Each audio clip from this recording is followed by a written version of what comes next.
Hello everyone, and thanks for tuning in to the Collecting Cardboard channel. As mentioned many times in recent videos, I received my small 8-card premium PSA submission today. My intentions, as usual, were to keep this a blind reveal and be sort of surprised together as the grades unfold, but in cross-referencing the serial numbers to make sure that they were in, I guess, chronological order, I noticed that one particular card or number was non-existent compared to a card which I thought would have been mine.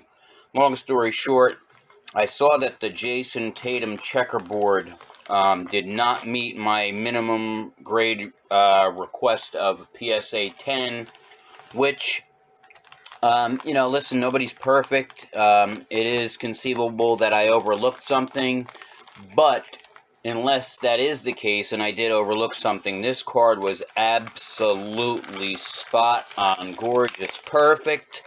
So I was disappointed that it didn't get the 10, and in turn, I let my emotions get the best of me and just went ahead and looked at all of the grades at that point because, quite frankly, I was so PO'd that it didn't get a 10. And just to put into perspective the difference between a raw and a 10, you're talking a $300 to $400 card to a $2,000 to $3,000 card. And again, to reiterate, I scrutinize my cards when I select them to send in. And the card, a card that's 4 years old, without the grader knowing, might have some preconceived notion that the card has been passed around multiple times and sent in to different grading companies. But that wasn't the case with this particular Tatum that we're about to see on camera here. I actually purchased 5 or 6 blaster boxes just before the craze kicked off in like April, May. And I actually got them for really good prices. And the first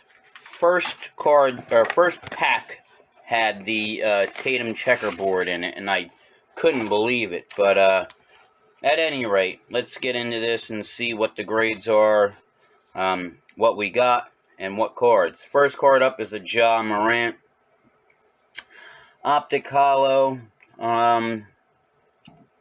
You be the judge. Centering. If you are familiar with grading in the 2 big ones / 3 big ones, PSA, BGS, and then SGC, PSA is the most lenient when it comes to centering. But with that being said, I figure the centering right to left, it could be no worse than 55-45. This is something that's on the case here, so we'll just... Got a 9. Again, this is all a humanistic element to grading, so it's all subjective, and my opinion versus your opinion versus his opinion. But again, consider, like I said, I scrutinize the heck out of my cards when I send them in. So again, this is just dust on the case here. That's not something that's on the card. I'm 100. I mean, you can't really see it, obviously, but I can tell you that that is the case with the card. Again, the difference between several $100s, $500-$600 to $1,000 to $1,200 with this card. I will once over it. If I do see a defect or a flaw which, deems it to be an actual 9, then c'est la vie, that should be it. And it will stay a 9 forever. If I once over this card and feel in my heart of hearts that it is deserved of a 10, then it will certainly be a snap-out candidate and a resubmit. But right now, to the naked eye, without once overing it again, it's a 10 that got a tough grade of a 9, and it is what it is for the time being. We shall see. Next card is a PSA Gem Mint 10. This is the pink hollow laser from base Donruss. I told a backstory on this card that back in December I purchased one of several gravity feeds from my local Target, and one of the ones that I pulled or purchased had a John Morant pink hollow laser numbered to 50 in that one, and that was in here in New Jersey. Sent that to BGS on a 5-day, and I got a 9.5, a True Gem Plus 9.5s with I think 1 or 2 10s. I sent that in to PSA on a 45-day just before COVID really started getting into full swing. In short, it's still there. I sent that for crossover, and I guess in late April, early May, I decided to buy a gravity feed from a seller off eBay, and that individual was in Michigan. Well, in that gravity feed, I happened to get this John Morant numbered to 50 pink hollow laser, and as we could see, this one got the 10 too. And ironically, I want to say the number of my other one is in the 40s, but it very well may be 49. This is 48. And it might be 49. I don't remember, and I don't know where my notes are on that submission at this point. So, but nevertheless, a beautiful 10 on that John Morant, and certainly happy to have that in a PSA 10 case.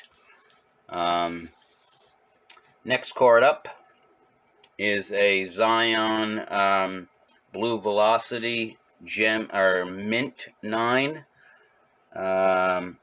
Again, you be the judge on the centering. Centering left to right, centering top to bottom. Certainly within the threshold or allowances afforded by PSA, in my opinion, and from my historical past. And again, unless there's a flaw or something that I oversighted on it, which again, human error is a possible consideration, but if not, if I once over this card and I strongly feel again that it's a 10, I will snap out and resubmit, but for the time being, it came back a Mint 9. Next card, we'll save these two for the end. Next card is a from this year's Select. I actually got this out of the Select Hybrid, even though it's just, a regular Select. This is a Select Silver Concourse of LeBron James, Gem Mint 10. Beautiful, nice action shot of LeBron there. Don't know what the pop is on this. I will put a overlay when I go ahead and do the upload on this, either today or tomorrow sometime. But beautiful card, happy to have that. Put that there with the other jaw. Next card is a yellow-green laser of Zion. All these cards were actually pack pulled. I don't know if I had mentioned that in a post previous, but all these cards are pack pulled by me. Unfortunately, since I didn't really get into the channel until late June, early July, most of these breaks I didn't happen to capture on camera. But this I just pulled out of a regular gravity feed pack here at my local Target. I think it might have been one of the gravity feed boxes that I got, or it might not have been gravity feed. I forget what configuration this is out of, but nevertheless, I pulled it from a pack from Target here locally in Jersey. So, Gem Mint 10 on that. Certainly pleased to have that back. And the last one is a LeBron James Optic Hollow from this year, 9. This one definitely I could see being the 9, and this will not be a candidate for snap out and resubmit. Left to right, definitely heavy 60-40. Top to bottom, I'd say probably 40-60. Admittedly, this is one that, I submitted on the off chance that maybe the grader was having a good day and would give it a pass, but kind of in my heart of hearts knowing that there was no way in heck, and the back looks terrible too. Look at that. I'm actually, to be honest with you, I'm actually fortunate that they gave me a 9 and not an 8, because this could have easily gone either way, from an 8 to a 9, as opposed to a 9 to a 10. This is a terrible card with a more than generous grade on that. So now let's go to the cards in question. Well, certainly at least the card in question. The first one we'll show here is the LeBron James from this year's premium box set. Those were numbered to 249. Every single card in the set was 249. I actually have the set here. Bear with me. Great. Just knock something over. This is the actual set. If you're not familiar with it, it's the Optic Premium box set. This particular one is serial numbered.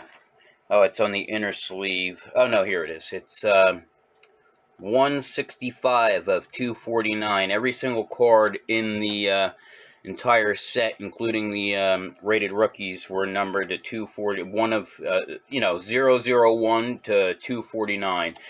They're not all the same. They're all varying numbers, which gave everybody an equal chance to pull a key number, be it serial number 1, serial number 249, a player's jersey number, etc. So the LeBron, you'll see these cards have swirls on them, so they can easily be susceptible to scuffs and scratches, etc. But we shall take a look here. Now let's compare, just for the heck of it, the centering left to right and top to bottom on the base Optic, and then this one. So we'll see if we can. Might be tough. At least left to right might be a lot easier. So left to right, this looks pretty spot on. Definitely looks 50-50 or so here. Let me put some more light here. The sun's going down here. There you go. Definitely looks within the either 50-50 or 55-45. Definitely 55-45, I would say, left to right. Now, surface, obviously, you're not going to be able to pick it up well here on the camera. You'll have to take my word for it. I will give it the once over, and I will do an overlay, graphic overlay, and see if I find anything that might detract from the card's overall display and or gradability, if you will, and see if it is just cause to not get that coveted 10, which I had requested. Here you can see on the back, left to right, centering is certainly tolerable. Same thing, top to bottom. You can see that. We'll once over this, and then I'll tell you if I admit defeat or if I felt cheated on that. And the last card is the big one of the submission, the one that I was talking about in the intro. This Tatum checkerboard was pack fresh, pack pulled, and placed directly into this card saver within minutes of my actually pulling it. Their response, if you will, does not meet minimum grade, which, as you can see, I put minimum grade 10. Now, this card is absolutely gorgeous. Again, unless there's something that I oversighted, this card is an absolute banger. Look at the centering. Look at you could even go so far as to say the actual checkerboard pattern. I'd say here, probably about an eighth of an inch thick from the left edge. See that? The last checker, it's like a eighth of an inch checker, and then same thing with this one here on the right. Top to bottom, left to right, and the back how or why this did not get the coveted 10 is beyond my comprehension. Any flaws that you're seeing right now, I assure you, is either on the penny sleeve or just because of a lighting situation. I'm looking at this, you know, off camera from a angle, and card is absolutely gorgeous. So yeah, I will once over this card again prior to uploading this video, and see again if it's something admittedly on my side that perhaps I oversighted, and again will admit defeat and that I made a boo-boo, or if I feel that I got cheated by PSA, and I will give it another go. But again, one last shot before we fade out here.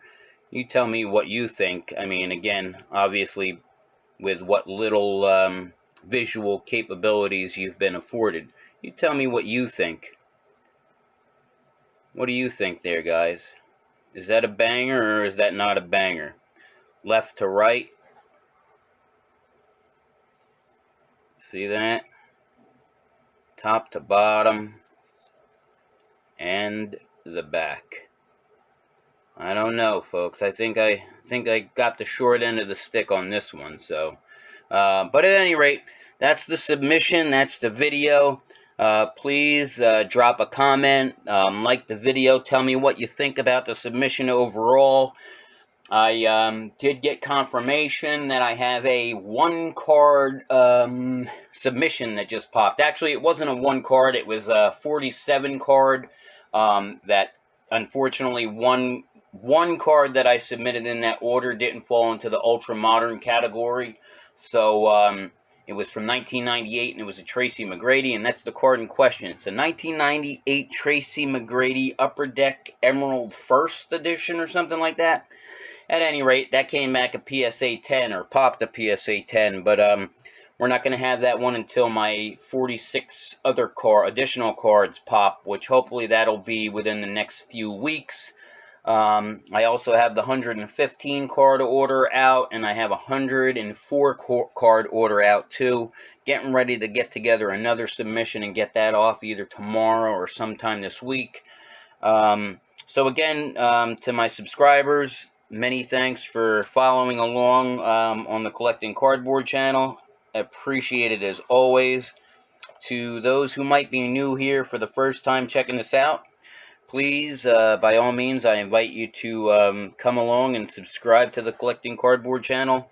Lots of interesting content here, from box and pack breaks to hobby talk to PSA submission and preview videos and all that good stuff. So until next time, this is Collecting Cardboard saying ciao for now.